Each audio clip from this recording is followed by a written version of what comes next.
Today, we're tackling a visual tweak in Google Sheets, removing those pesky grid lines. Whether you're aiming for a cleaner look or want to emphasize your data, knowing how to hide grid lines is essential. Let's get started. Step 1. Open your Google Sheets document.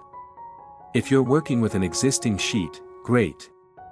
If not, create a new one by clicking the colorful icon labeled blank or choose from a template. Step 2. Go to the View menu at the top. Choose Grid Lines and uncheck the Show Grid Lines option. Step 3. Poof! Your grid lines vanish, leaving your data floating in a serene spreadsheet sea. Step 4. Want to bring them back? Simply follow the same steps and check the Show Grid Lines option. Congratulations! You've just mastered grid line control in Google Sheets. Keep your spreadsheets looking sharp.